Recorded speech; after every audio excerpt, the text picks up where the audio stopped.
나는 하나님을 예배하는 예배자입니다.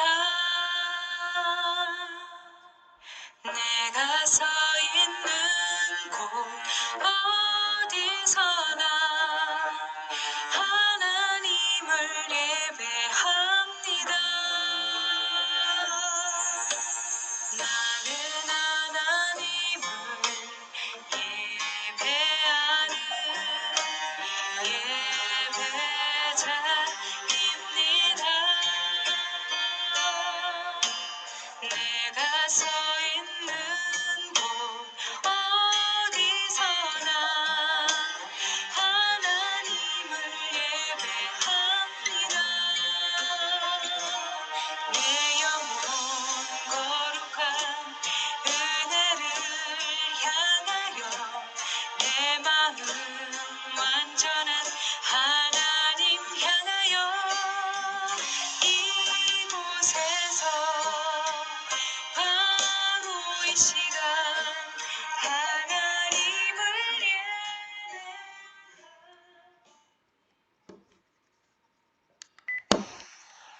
나는 부활이요 생명이니 나를 믿는 자는 죽어도 살겠고 무릇 살아서 나를 믿는 자는 영원히 죽지 아니하리니. 아멘. 하나님 감사합니다. 부활주일을 맞이해서 저희들이 이렇게 한자리에 모여서 부활의 감사와 기쁨을 저희들이 함께 나누고 누리면서 예배할 수 있도록 해주시니 감사를 드립니다. 이 예배 시간 저희들이 함께 모였사오니 저희들의 마음과 뜻과 정성이 온전히 하나님께로만 향하게 하여 주시옵시고 성령의 크신 역사와 능력이 저희들이 어디에서 예배를 드리든지 그곳에 충만하게 역사하여 주셔서 참으로 살아있고 능력 있는 예배를 아버지께 드리게 하여 주옵소서. 예수님의 이름으로 기도하옵나이다. 아멘. 찬송가 1장입니다. 1장 만복의 근원 하나님.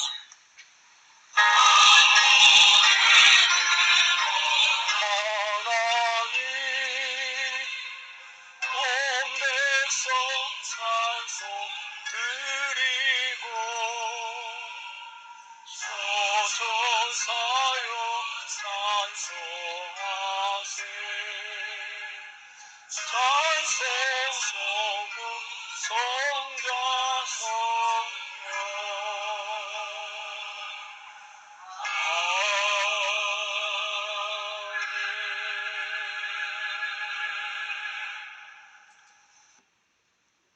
사도신경으로 신앙 고백하시겠습니다. 전능하사 천지를 만드신 하나님 아버지를 내가 믿사오며 그의 아들 우리 주 예수 그리스도를 믿사오니 이는 성령으로 잉태하사 동정녀 마리아에게 나시고 본디오 빌라도에게 고난을 받으사 십자가에 못 박혀 죽으시고 장사한 지 사흘 만에 죽은 자 가운데서 다시 살아나시며 하늘에 오르사 전능하신 하나님 우편에 앉아 계시다가 저리로서 산자와 죽은 자를 심판하러 오시리라. 성령을 믿사오며 거룩한 공예와 성도가 서로 교통하는 것과 죄를 사해 주시는 것과 몸이 다시 사는 것과 영원히 사는 것을 믿사옵나이다. 아멘. 교동문 부활줄 133번입니다.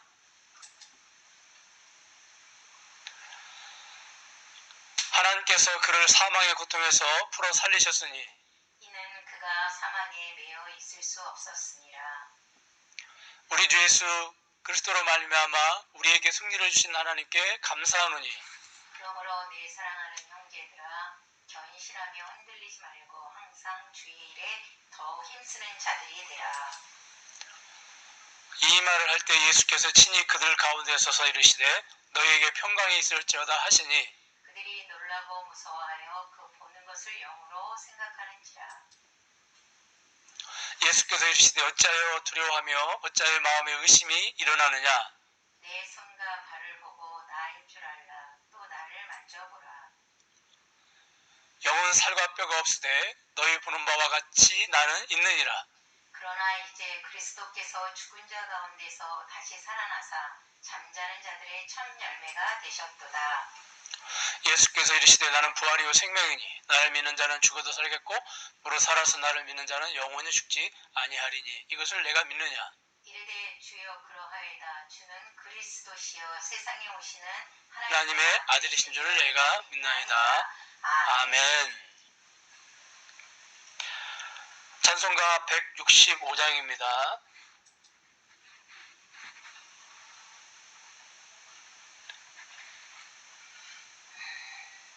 (165장) 1절에서 3절까지입니다. 165장 주님께 영광.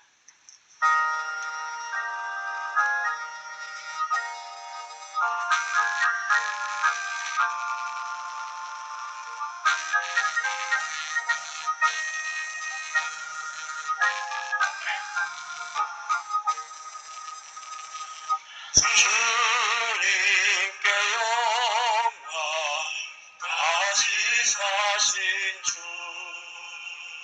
사망 권세 모두 이기시었네. 위로 입은 천사 너를 옮겼고 누우셨던 곳은 비어 있었네. 주님께 영광 다시 사신 주 사망 권세 모두 이기시었네. 부활의 주님 나타나시사 두려움과 의심 물리치셨네. 교회 기뻐 찬송하여라. 다시 사신 주님 죽을 이겼네. 주님께 영광 다시 사신 주 사망 권세 모두 이기시었네. 승려의 임금 영광의 주님 주님 없는 삶은 어떨 뿐이라. 주의 사랑으로 세상 이기고 요단 건너보냐 가게 하소서. 주님께 영광 다시 사신 주 사망 권세 모두 이기시었네.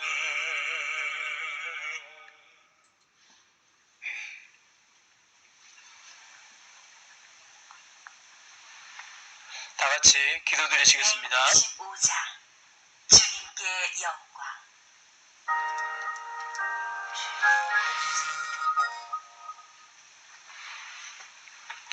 할렐루야. 전능하신 하나님, 죽음을 이기고 부활하신 주님을 구주로 믿는 저희들이 함께 모여 예배드리게 하심을 감사를 드립니다.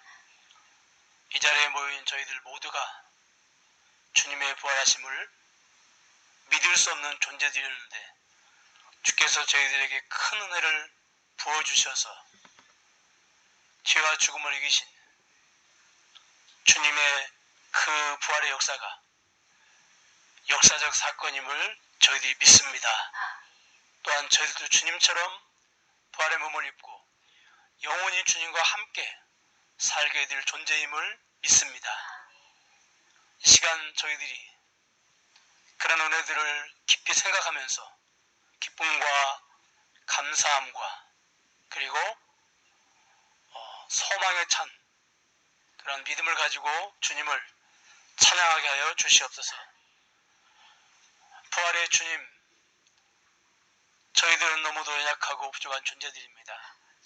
부활하신 주님이 오늘 또 우리와 함께 하심에도 불구하고 우리는 미래를 염려하고 걱정하고 두려워하며 살았습니다. 주님이 영생의 소망을 저희들에게 주셨는데도 불구하고 죽음의 두려움에서 여전히 저희들은 벗어나지 못한 모습으로 살고 있습니다. 저희들을 불쌍히 여겨 주시옵소서. 저희들의 연약함을 붙잡아 주시옵소서. 이제 저희 모든 염려와 걱정과 근심과 그리고 의심과 그리고 모든 것들을 다 떨쳐버리고 부활의 믿음을 가진 자답게 살게 하여 주시옵시고 그 부활을 증거하는 증거자로 저희들이 살게 하여 주시옵소서.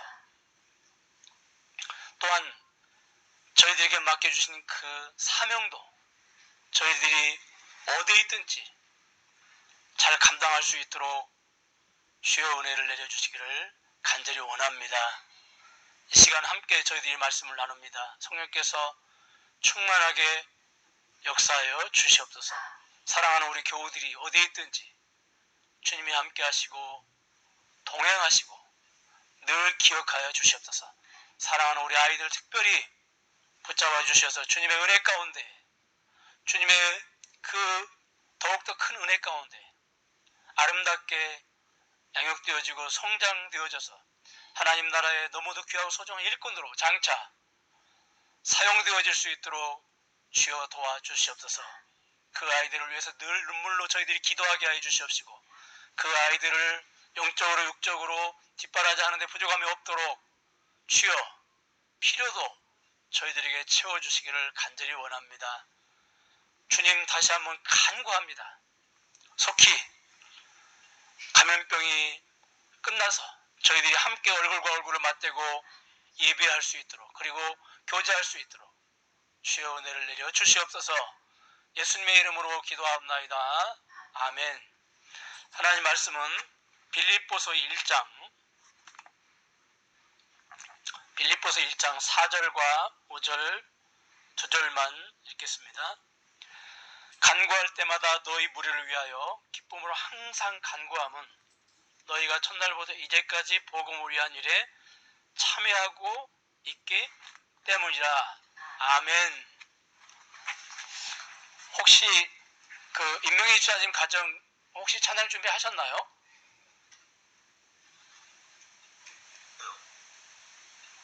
준비 못했습니다. 아, 그러세요? 네.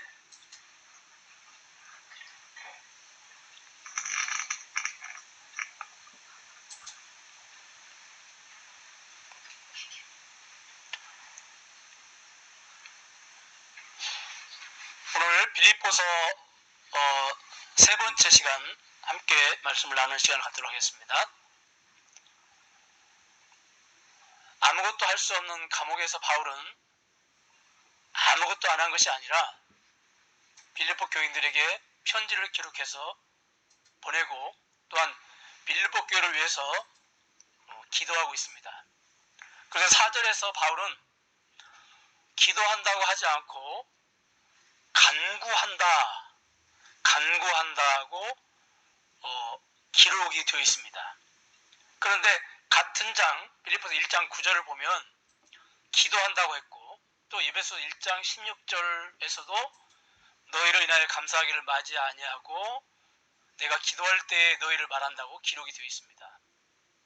그러니까 바울은 같은 장에서도 어느 곳에서는 기도한다고 하고 어느 곳에서는 간구한다고 했습니다. 그래서 하면 기도와 간구는 무슨 차이가 있습니까? 신학자들이 정리해 놓은 것을 보면은 기도는 찬양, 감사, 회개, 간구로 되어 있다고 합니다. 찬양도 기도고 감사나 회개도 기도고 간구도 기도라는 것입니다. 그러니까 간구는 기도 속에 포함이 되어 있다는 겁니다. 또 이어서 신학자들은 기도를 하나님과의 일반적인 교제라고 한다면 간구는 우리가 하나님 앞에 필요한 것을 구하는 것이 간구다. 이렇게 또 분리해 놓았습니다. 그러니까 신학자들의 말을 빌리면 우리가 필요해서 주께 구하는 것은 대부분 간구에 해당한다고 볼 수가 있습니다. 기도의 첫걸음이 간구라고 볼 수가 있고 간구를 통해서 기도를 배울 수 있다는 것입니다. 그런데 오늘 본문 9절에 보면 바울이 기도로 하나님과 교제하는 것이 아니라 기도로 하나님과 찬양하는 것이 아니라 기도로 필요를 하나님께 아뢰고 있습니다. 우리가 9절을 다시 보면 너희 사랑을 지식과 모든 총명으로 점점 더 풍성하게 해달라고 기도하고 있습니다. 9절에서 바울은 빌립보 교인들의 영적인 필요를 하나님께 지금 구하고 있습니다. 그렇다면 간구와 기도의 차이는 무엇입니까? 학자들은 기도는 주님과 교제하는 것이고 간구는 주님께 필요를 아뢰는 것이라고 했는데 본문에서 바울은 기도로 하나님과 교제하는 것이 아니라 기도를 통하여 하나님께 찬양을 드리는 것이 아니라 기도로 빌립보 교인들의 영적인 필요를 구하고 있습니다. 바울의 모습을 통해서 우리는 기도와 간구의 차이를 발견하기가 쉽지 않다는 것을 알 수가 있습니다. 사실 간구나 기도는 다 같이 필요를 하나님께 아뢰는 것입니다. 그러므로 기도도 간구고 간구도 기도입니다. 우리가 성경을 해석할 때 늘 조심해야 할 것은 성경이 문자로 주어졌기 때문에 단어 하나하나를 국문학적으로 정확하게 해석을 해야 되고 또한 문맥을 따라 해석을 해야 됩니다. 정확한 단어 해석과 그 단어를 덮어놓고 코에 걸면 코걸이, 귀에 걸면 귀걸이식으로 해석해서는 안 되는 것이죠. 그 단어 또한 문맥에 따라서 해석을 해야 됩니다. 베드로후서 1장 20절, 21절을 보니까 우리 한번 같이 읽겠습니다. 20절, 21절 같이 읽겠습니다. 시작. 먼저 알 것은 경의 모든 예언은 사사로이 풀 것이 아니니 예언은 언제든지 사람의 뜻으로 낸 것이 아니요 오직 성령의 감동하심을 입은 사람들이 하나님께 받아 말한 것임이니라. 성경의 저자이신 하나님께서는 성경은 사사로이 풀어서는 안 된다고 말씀을 하십니다. 그러나 성경 해석하는 분들도 연약하기 때문에 성경 해석을 잘못할 수가 있습니다. 사실 인간이 감히 하나님이 어떤 분인지 해석하는 것 자체가 참 모순이죠. 저는 늘 설교를 준비하고 지난 설교를 돌아보면서 성경의 저자이신 하나님께서 제 설교를 채점하신다면 과연 몇 점이나 나올까 늘 고민합니다. 설교를 준비하고도 늘 아쉽고 설교를 끝내고 나서도 늘 아쉽습니다. 저같이 연약한 사람이 개인적으로도 그러할 텐데 하물며 하나님께서 제 설교를 채점하신다면 얼마나 점수가 얼마나 나올까 늘 고민을 하죠. 그래서 늘 제가 기도하는 기도 제목이 하나님이 제 설교를 채점하실 때 좋은 점수를 맞을 수 있게 해달라고 늘 기도하고 있습니다. 전에는 교인들에게 은혜를 끼치고 교인들이 잘 듣는 설교를 할 수 있게 해달라고 기도했는데 요즘은 사실 그런 기도는 거의 하지 않고 하나님께서 제 설교를 채점하실 때 좋은 점수를 맞을 수 있게 해달라고 늘 기도하고 있습니다. 그래서 성령님을 의지해서 성경을 바르게 해석하려고 늘 몸부림칩니다. 그럼에도 불구하고 성경을 온전히 해석하는 일은 결코 쉽지 않습니다. 그런데 문제는 성경을 잘못 해석하면 그것으로 끝나는 것이 아니라는 것이죠. 고린도전서 15장 1절과 4절을 우리가 한번 보면은요. 거기 보니까 그 2절에 보면은 너희가 만일 내가 전한 그 말을 굳게 지키고 헛되이 믿지 아니하였으면 그로 말미암아 구원을 받으리라 그랬습니다. 그러니까 바울은 부활을 믿지 않는 고린도 교인들에게 헛되이 믿지 않아야 구원받는다는 것입니다. 헛된 믿음 가지고 신앙생활을 할 수 있다는 것이죠. 왜곡된 성경 해석은 왜곡된 하나님, 오해된 하나님을 만들어내고 성도들로 하여금 헛된 믿음 가지고 평생 신앙생활 할 수 있도록 하게 한다는 것입니다. 그러므로 성경을 해석하는 것 정말로 중요합니다. 그런데 또 지나치게 문자나 문맥 중심으로 성경을 해석하다 보면 문자 중심주의가 되어버립니다. 기도는 하나님과 교제하는 것이고 간구는 하나님께 필요를 아뢰는 것이다 식의 이게 해석이 되어버리는 것이죠. 이렇게 문자 중심주의 해석을 하다 보면 빠질 수 있는 함정이 무엇이냐면 성경의 저자이신 하나님의 본래의 의도, 하나님의 마음을 들여다보지 못할 수도 있다는 것입니다. 때로는 성경 저자의 마음은 성경 문자 사이나 앞뒤에 숨겨져 있는 경우가 있기 때문에 그렇습니다.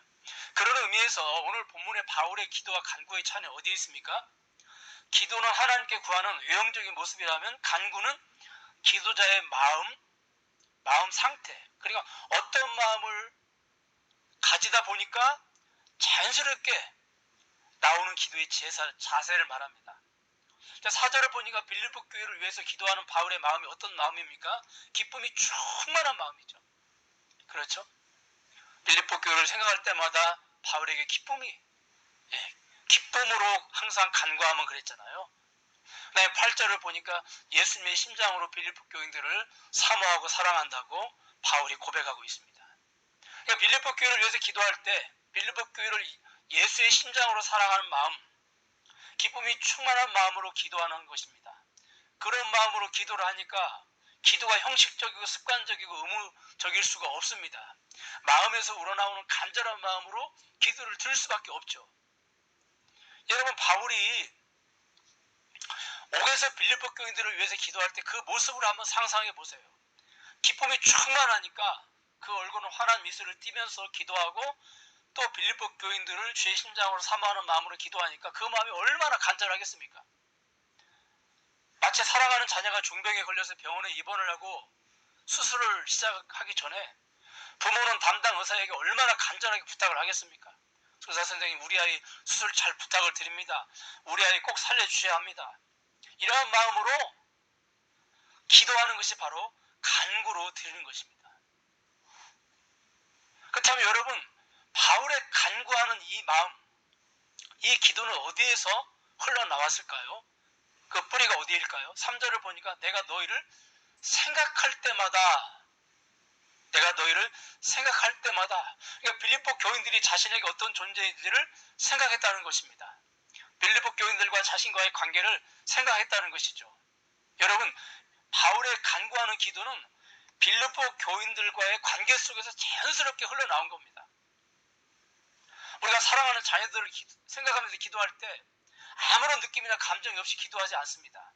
기도하는 시간에 자녀들 생각하면 기쁨이 있는 것이고 그 자녀들을 위해서 기도하면 자기도 모르게 간절한 마음으로 기도하게 되는 것입니다. 그것은 왜 그렇습니까? 부모와 자녀와의 관계 때문에 그런 것이죠. 저도 기도회로 인도하다 보면은 나라와 민족을 위해서 다 같이 기도합시다. 정치인들을 위해서 다 같이 합심해서 기도합시다. 평화 통일을 위해서 통성으로 기도합시다. 그러면 기도가 별로 그렇게 간절하지 않고 뜨겁지 않아요. 그런데 우리 자녀들을 위해서 통성으로 기도합시다. 그러면 얼마나 기도가 간절하고 뜨거운지 알 수가 없습니다. 이처럼 간구하는 기도는 기도의 대상자와의 관계 속에서 자연스럽게 흘러나오는 겁니다. 제가 늘 강조하는 것이지만 기독교는 무슨 훈련이나 연습을 열심히 해가지고 결과를 얻어내는 종교가 아닙니다.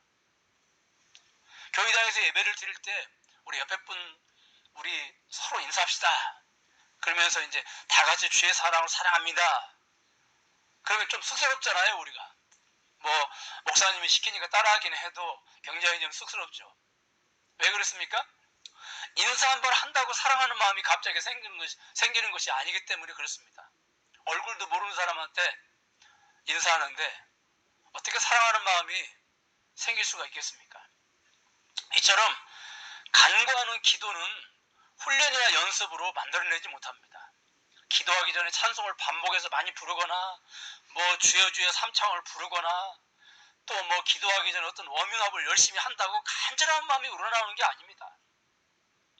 기도하기 전에 우리가 훈련이나 연습을 하지 않아도 내가 지금 기도해주는 상대와 관계가 깊고 친밀해지면 나도 모르게 간절한 마음이 생기는 것이죠.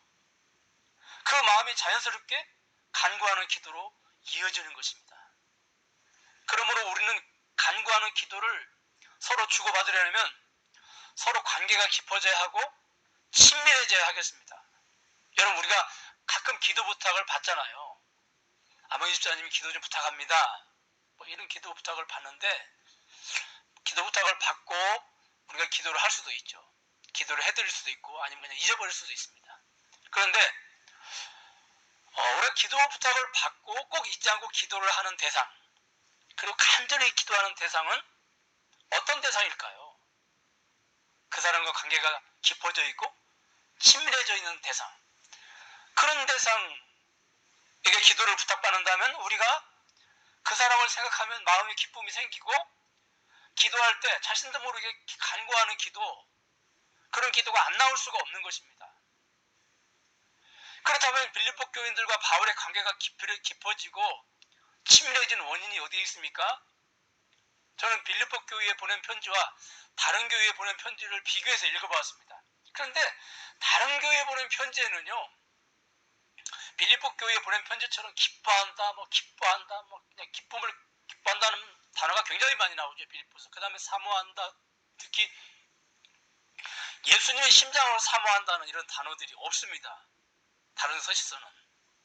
더더욱 내가 너희들을 위해서 생명을 바치는 것도 아깝지 않다는 단어도 없습니다. 이런 단어를 보면 바울이 빌립보 교회를 생각하는 마음이 많이 다르다고 하는 것을 알 수가 있습니다. 그런데 바울의 마음이 그럴만도 해요. 왜냐하면 5절을 보니까 빌립보 교회가 첫날부터 이제까지 복음에서 너희가 교제했다고 이렇게 바울이 편지를 써서 보내죠. 그러니까 다른 사람들이나 다른 교회도 바울을 섬겼지만 바울이 어렵고 힘들 때, 또 자기들의 형편이 어려울 때는 다 바울에게 등을 돌렸습니다. 근데 빌립보 교회는 바울이 힘들고 어려울 때도 바울에게 등을 돌리지 않고 끝까지 바울을 섬기고 바울을 도왔습니다. 후원했습니다. 여러분, 우리 인생을 살면서 가장 힘들고 어려울 때, 우리가 힘들고 어려워지면 사람들이 이렇게 등을 돌리기 시작하잖아요.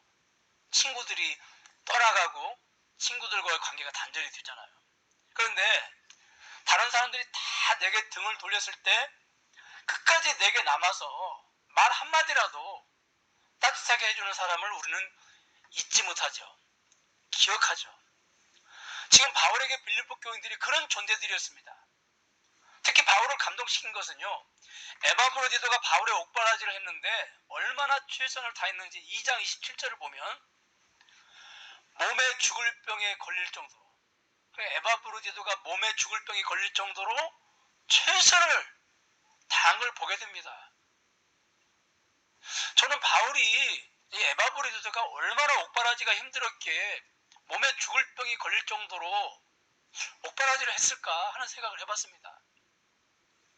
성경에는 기록되어 있지 않지만 그 과거 서대문 형무소에서 사형수들이 많이 투옥되어 있었는데 주로 이제 정치범들이 억울한 누명을 쓰거나 그래서 이제 그 서대문 형무소에 투옥이 되어 사형 날짜를 기다리고 있는데, 그때 그 사형수들의 어머니들이 그 형무소 주변에 방을 얻어가지고 옥바라지를 한 거죠. 근데 다들 경제적으로 어려우니까 그냥 옥바라지만 했겠습니까?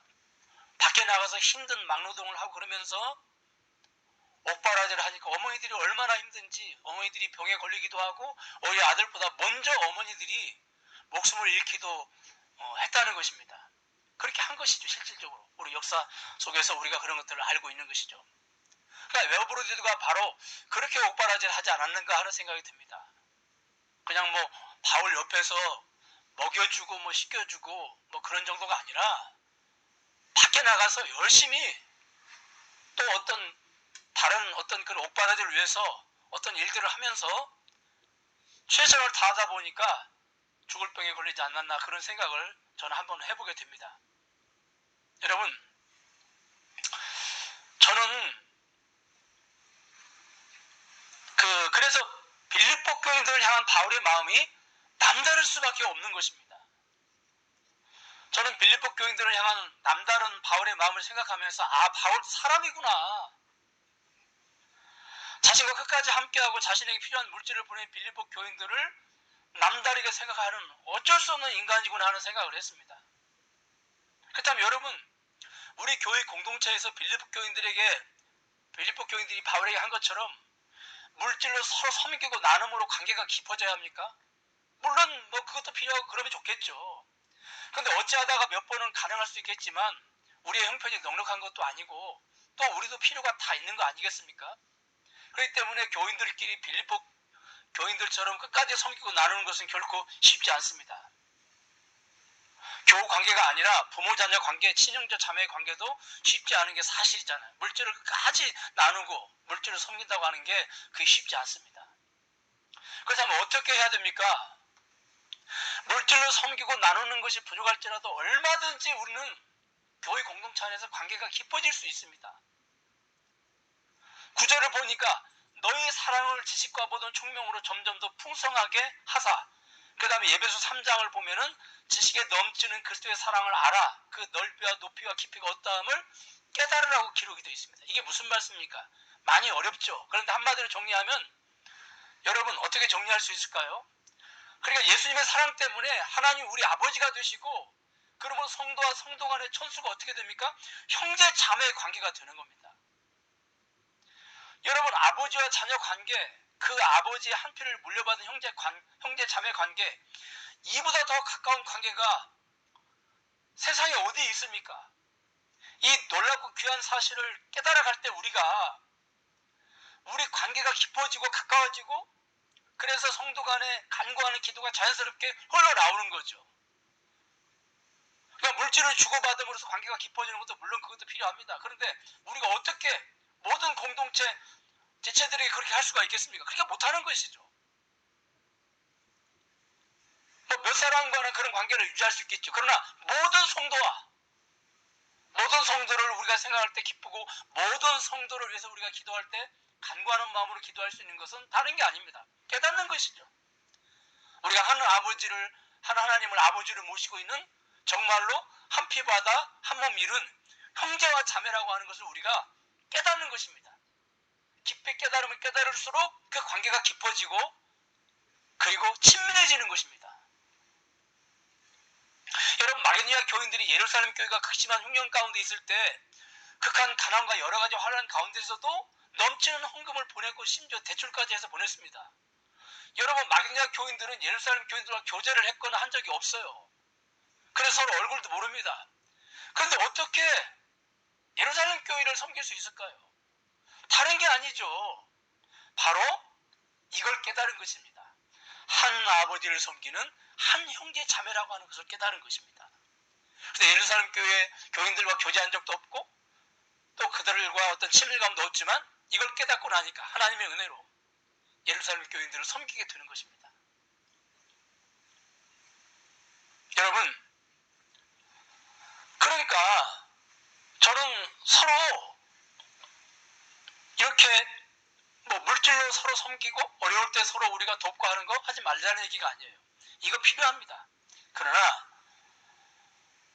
우리 교회 공동체 전체와 관계가 깊어지고 그리고 친밀해지는 것은 다른 게 아닙니다.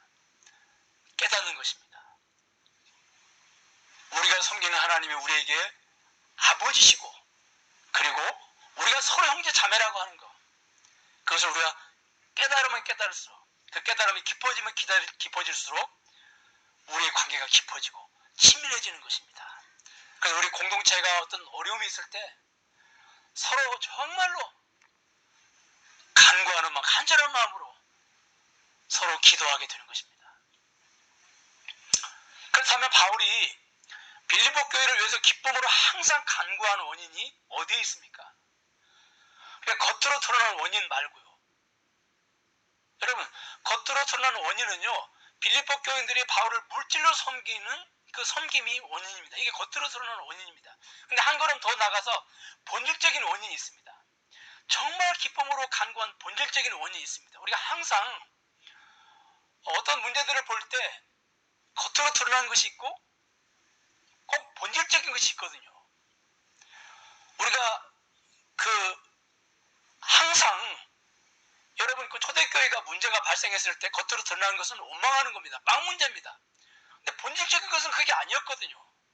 하나님 말씀이 그들에게 구제 때문에 공급되지 않으니까 그들이 원망하고 불평하게 된 거죠. 그러니까 항상 우리는 우리 개인적인 문제나 아니면 성경을 우리가 깨달을 때 항상 본질적인 원인이 어디 있는지를 우리가 들여다봐야 됩니다. 겉으로 드러나는 원인은 그냥 물질로, 바울이 어려울 때 물질을 도와서 섬긴 것입니다. 그런데 본질적인 원인은 무엇이냐면요, 여기 4절을 보면 기쁨으로 항상 간구함은 그러면서 5절을 보세요. 첫날부터 이제까지 복음에서 너희가 교제하기 때문이다. 이렇게 한번 따라서 하겠습니다. 첫날부터 이제까지 복음에서 너희가 교제하기 때문이다. 예. 여러분, 빌립보 교인들이 바울에게 준 것이 구체적으로 무엇입니까? 2장 25절을 보니까 나의 쓸 것을 도왔다 그랬죠? 그렇죠? 여기 나의 쓸 것이 뭡니까, 여러분? 분명히 물질입니다. 그렇죠? 그 다음 3장 16절 여기도 보면 나의 쓸 것 역시 물질이죠. 그렇죠? 3장 빌립보 3장 16절 3장 그 다음에 18절 빌립보서 맞아요? 네. 하여튼 역시 물질이죠. 그렇죠? 에바브리투드 편에 너희의 준 것 이렇게 기록이 되어 있는데 역시 물질입니다. 여러분, 바울이 남다른 능력의 사자라고 해서 이슬만 먹고 손가락 빨면서 사는 사람이 아닙니다. 우리처럼 먹고 마셔야 하고 자신의 여러 가지 필요를 채우기 위해서 물질이 필요한 것입니다. 또한 바울이 물질이 부족하면 우리처럼 여러 가지 어려움을 겪게 되어 있습니다. 그래서 4장 14절을 보면요 이렇게 기록이 되어 있습니다. 너희가 내 괴로움에 함께 참여하였으니 잘하였도다. 그래요.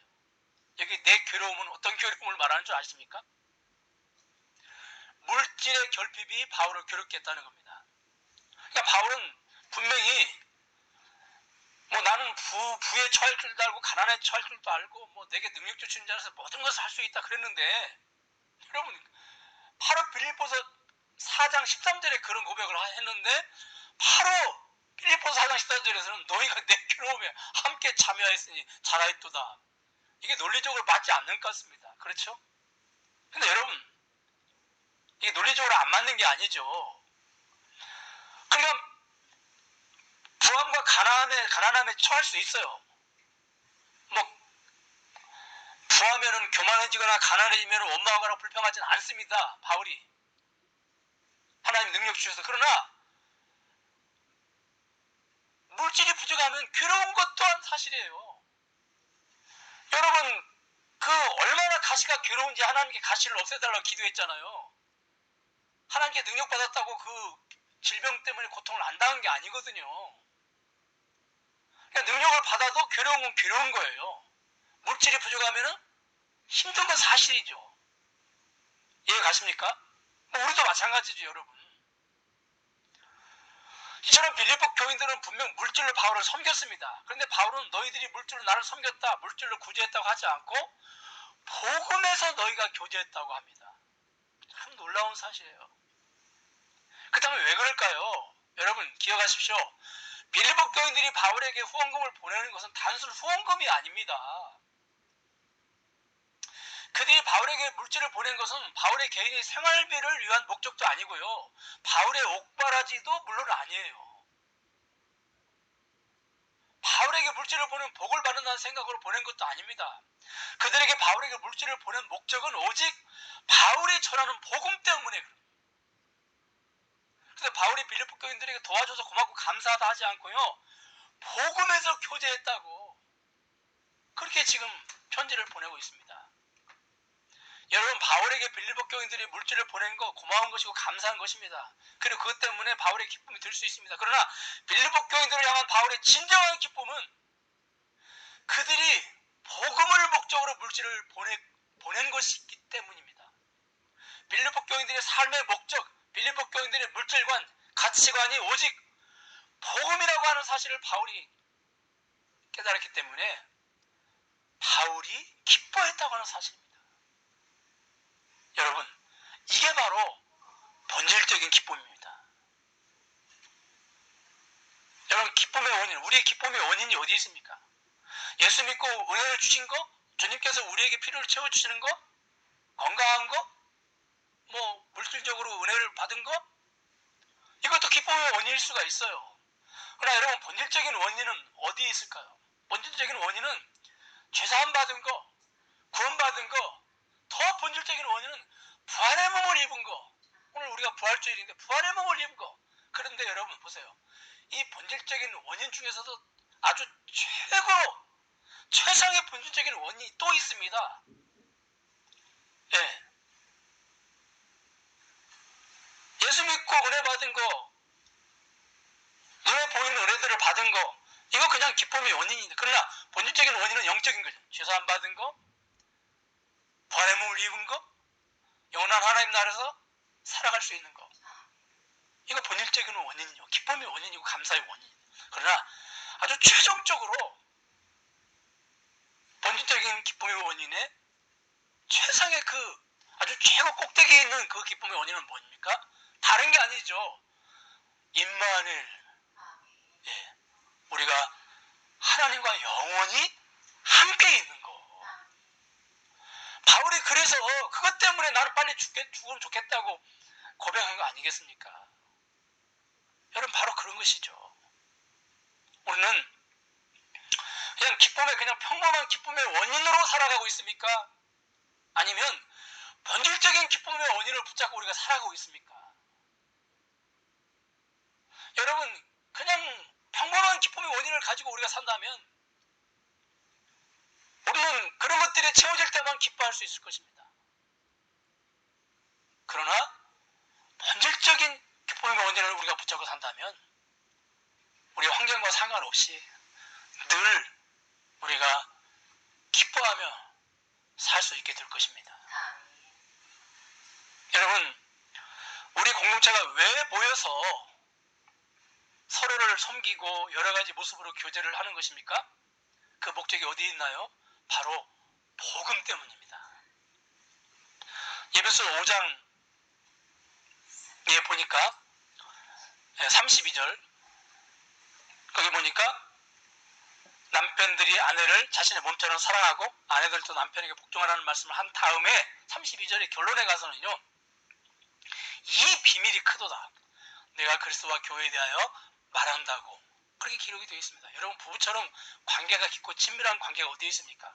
그런데 그 목적이 어디에 있냐면 복음 때문이라는 겁니다. 부부가 금슬이 좋아야 되겠죠. 그런데 그 목적이 복음이어야 한다는 것입니다. 부부가 서로 관계가 깊어지고 친밀해지면서 그리스도께서 우리를 이렇게 사랑하셨구나 하는 사실을 깨닫고 이 사랑을 모르는 사람들에게 알게 해줘야 하겠다고 다짐을 하고 복음을 증거하는 자리까지 나아가야 한다는 겁니다. 그래서 예배소서에서 바울은 그냥 다정한 부부, 금술 좋은 부부가 되라고 하지 않고 왜 금술 좋은 부부가 돼야 되느냐, 왜 다정한 부부가 돼야 되느냐, 부부의 사랑의 교제는 수단이고 목적은 복음이라는 거예요.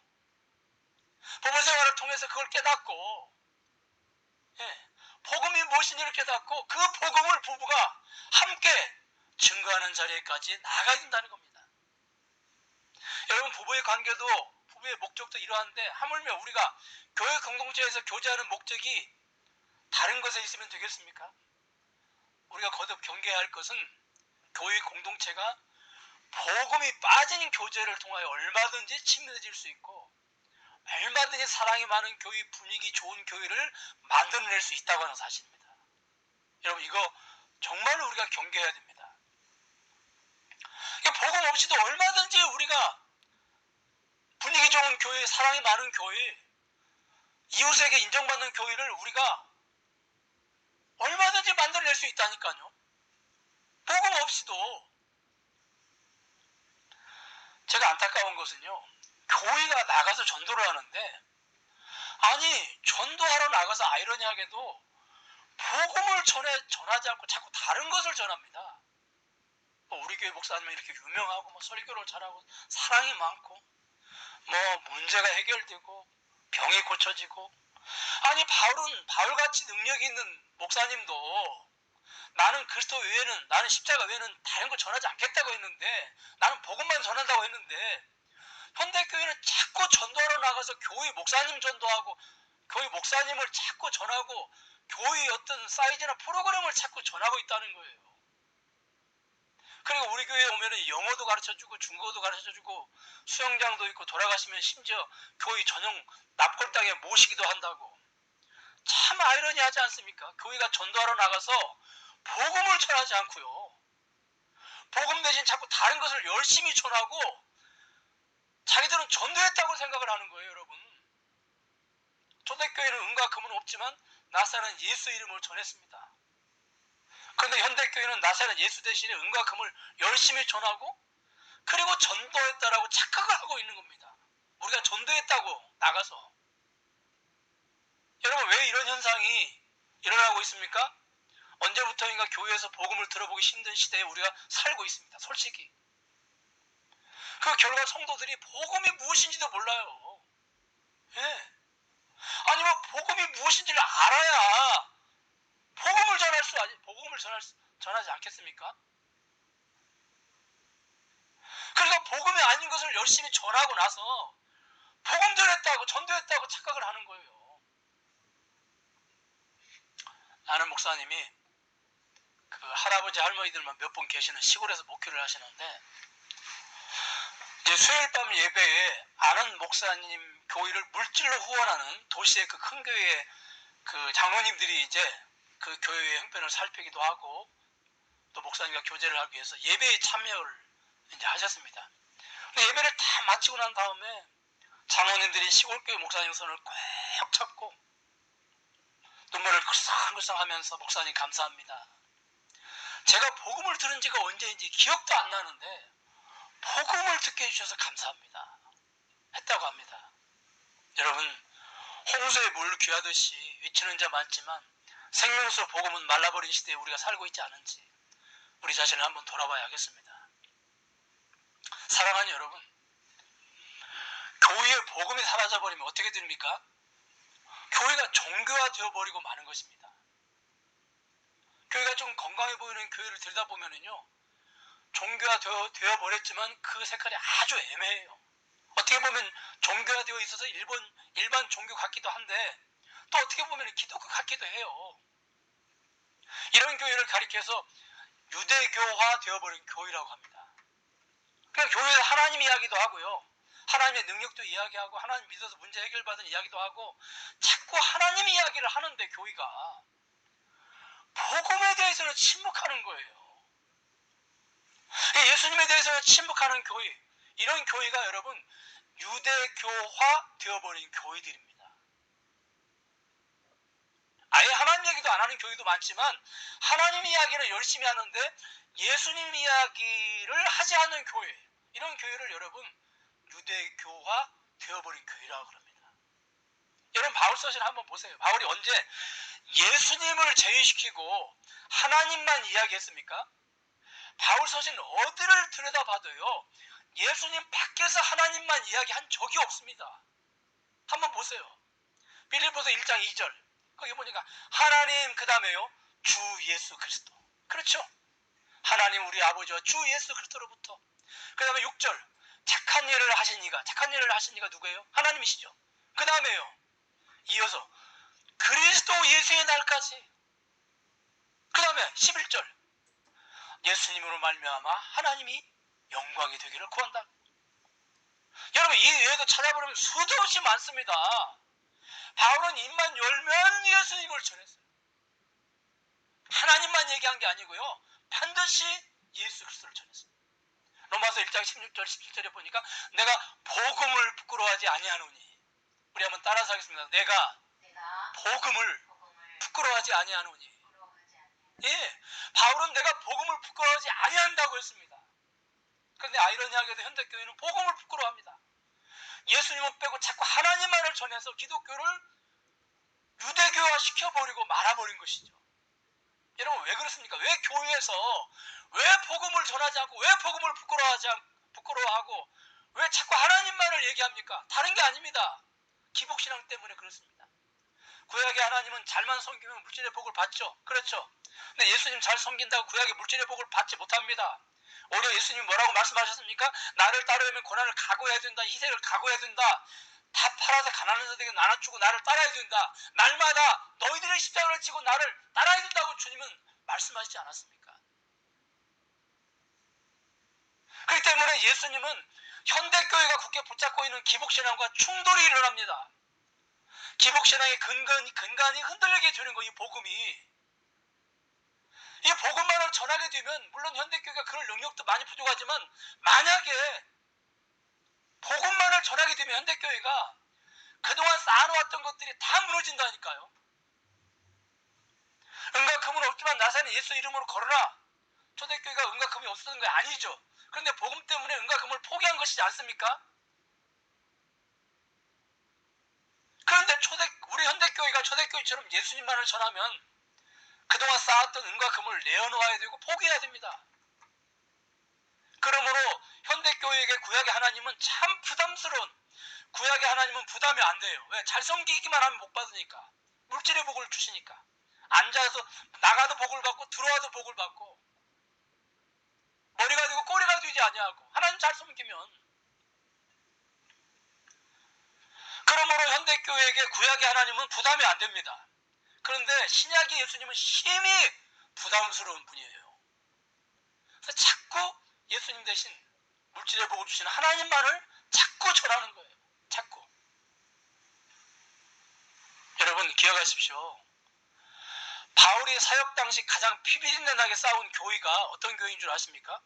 다른 게 아니에요. 유대교화 되어버린 교회들입니다. 여러분 왜 이런 교회가 피비린내나는 싸움의 대상이 된 줄 아세요?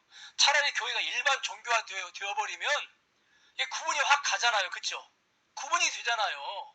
그래서 사람들이 그 유혹에 빠지지 않는다고요. 그런데 교회가 유대교회화 되어버리면요, 그것도 물론 일반 교회처럼 교회는 아니에요.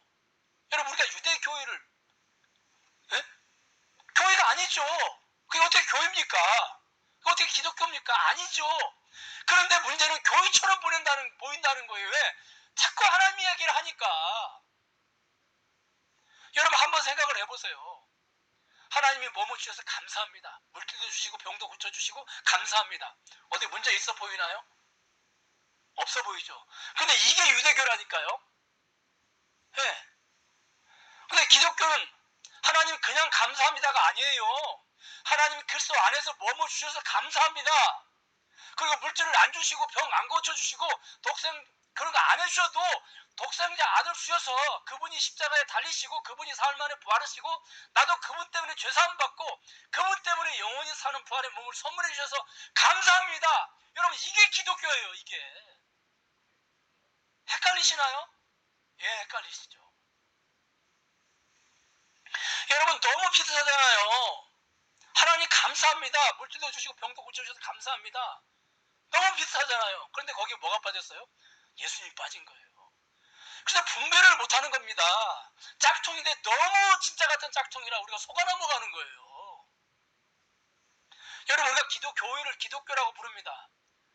기독교에서 교는 가르칠 교자죠. 근데 무엇을 가르칩니까? 기독을 가르치죠. 기독교니까. 기독이 뭐예요 여러분? 기독이 그리스도를 말합니다. 기독은. 그러니까 교회는 여러분 기독교여야 합니다. 이게 무슨 말이에요? 다시 말해서 우리가 교회를 모이는 목적은 예수님을 배우고요, 예수님을 전하기 위해서 모이는 거예요. 그렇잖아요 여러분. 오늘이 부활절인데 목회자들이 부활절만 되면 설교 자료 때문에 애를 먹습니다. 아는 목사님이 전화가 왔습니다. 최 목사 부활절 설교 자료 좀 줘. 그래서 제가 없어. 그랬더니 왜? 난 부활절 설교 안 하거든. 왜? 난 매주가 부활절이야. 난 자주 예수님 부활에 관한 말씀을 전하거든. 그랬더니 그럼 교인들이 식상해하지 않아? 몰라. 뭐 교인들은 그럴지 모르겠지만 나는 예수님 이야기를 해도 아무리 해도 나는 새로워. 그리고 다른 것을 전할 때보다 정말로 힘이 나. 예수님 이야기를 전하면. 그랬더니 그래도 잘났다 하고 전화를 끊어버리더라고요. 여러분 우리가 정말로 명심해야 할 것이 있습니다. 사람들이 다른 신을 붙잡고 심판대 앞에까지 가는 것도 안타까운 것이죠. 그런데 더 안타까운 것이 무엇인 줄 아십니까? 예수님 빠진 하나님 붙잡고 심판대 앞에까지 가는 것입니다. 이거 정말로 우리가 주의해야 됩니다. 자기는 하나님을 믿었으니까 구원받았다고 생각하겠지만 꼭 우리가 잊지 말아야 될 것은 하나님 믿어도, 한번 따라서 하겠습니다. 하나님 믿어도 예수님 안 믿으면 구원받지 못한다. 예, 여러분이 꼭 기억하시기 바랍니다. 하나님 믿어도요, 예수님 안 믿으면 구원받지 못합니다. 마태복음 7장 21절 23절에 보니까 여기 이렇게 기록이 되어 있죠. 나더러 주여 주여 하는 자마다 다 천국에 들어갈 것이 아니요 다만 하늘에 계신 내 아버지의 뜻대로 행하는 자라 들어간다 그랬죠. 그러면 능력을 행하고, 그 다음에 귀신 쫓아내고 많은 능력을 권능을 행해도 너희들 구원받지 못한다고 그렇게 예수님 말씀하십니다. 여러분, 이들이 왜 심판대 앞에 가서 구원받지 못했습니까? 하나님을 믿고 이적과 기적도 당했지만 21절 하나님의 뜻대로 믿지 않았기 때문에요. 그 다음에 하나님의 뜻이 무엇입니까? 그냥 하나님을 믿는 것이 아니라 반드시 예수 그리스도를 통해서 하나님을 믿어야 된다는 거예요. 이게 하나님의 뜻이에요, 여러분. 요한일서 5장 11절과 12절에 보니까 또 증거는 이것이니, 우리 같이 한번 따라서 하겠습니다. 시작. 또 증거는 이것이니 하나님이 우리에게 영생을 주신 것과 이 생명이 그의 아들 안에 있는 그것이니라. 아들이 있는 자에게는 생명이 있고 하나님의 아들이 없는 자에게는 생명이 없느니라. 하나님의 영생을 직접 주시지 않았다는 거예요. 반드시 아들 안에 넣어서 영생을 우리에게 주시는 겁니다. 그러면 하나님을 믿어도 아들이 없으면, 아들 안 믿으면 구원받지 못하는 거예요. 이거 우리가 명심해야 됩니다, 여러분. 하나님 이야기도 안 하고 예수님 이야기도 안 하고 맨날 도덕이나 윤리 이야기하고 맨날 철학 이야기하고 맨날 복받은 얘기하고 어떻게 하면 예수 믿고 뭐 가정이 행복해질까, 사업이 잘 될까, 이런 이야기만 하는, 이건 종교죠. 이건 기독교가 아니죠. 그냥 조금 더 수준이 높은 하나님 이야기를 늘 하고 있지만 거기에 복음이 빠졌다면 그것도 유대교지 기독교가 아니란 말이에요, 여러분. 그거 우리가 잊지 말아야 됩니다.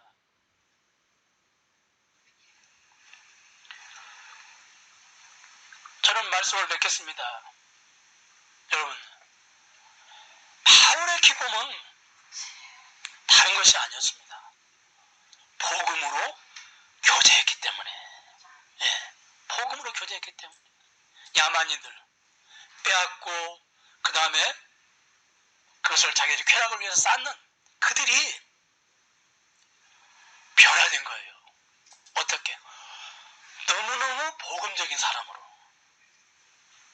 입만 열면 복음, 생각하면 복음, 실생활 하는 것도 복음, 심지어 남을 도와주는 것도 우리가 구제했다 하지 않고 복음 때문에, 그 사실이 바울에게 기쁨을 주었다고 하는 사실입니다. 여러분, 우리는 어떻습니까? 나는 복음을 부끄러워하지 아니하느니. 부활주일 아침에 여러분, 정말로 복음을 우리가 부끄러워하고 있지는 않은지 한번 우리를 돌이켜봐야 되겠습니다. 저는 말씀을 맺겠습니다. 바울은 빌립보 교인들을 위해서 기도할 때 기쁨과 간구로 기도했습니다. 그것은 빌립보 교회와 바울의 깊고 친밀한 관계 때문이었습니다. 그 관계는 빌립보 교인들이 바울을 물질로 섬겼기 때문이었습니다. 그러나 물질로 바울을 섬긴 기쁨은 겉으로 드러난 기쁨이었고, 진정한 바울의 기쁨은 다른 것이 아니라 빌립보 교인들이 복음으로 교제한 것이기 때문이었습니다. 빌립보 교인들의 삶, 빌립보 교인들의 물질관, 가치관은 오직 복음이었기 때문에 그렇습니다. 그러한 빌립보 교회를 바울은 생각할 때마다 기쁨이 있었던 것이고, 생각할 때마다 하나님께 감사하게 되었던 것입니다. 여러분, 오늘 교회가 세워진 목적이 여기에 있습니다. 교제의 목적이 복음이어야 됩니다. 교회 안의 모든 프로그램의 목적도 복음이어야 합니다. 특히 교회에서 전하는 전도도 복음을 전해야 되지, 다른 것 전하면 안 됩니다. 천하의 인간의 구원을 얻을 만한 다른 이름을 우리에게 주신 적이 없습니다. 천하 인간의 그 무엇으로도 한 영혼을 구원할 수 없습니다. 오직 복음만이 영혼을 구원할 수 있습니다. 그러므로 우리도 복음을 바울처럼 부끄러워하지 않고 입만 열면 복음을 전하는 여러분과 제가 되었으면 좋겠습니다. 기도하겠습니다. 하나님, 바울은 복음을 부끄러지 아니했고 빌립보 교인들이 복음으로 그들이 살고 또 그들의 가치관이 오직 복음이었기 때문에 바울은 기뻐했습니다.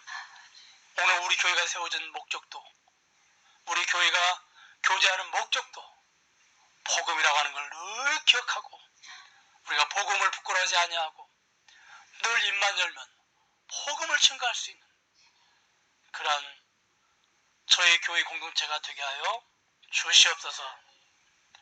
하나님 귀한 예물을 우리가 드렸습니다.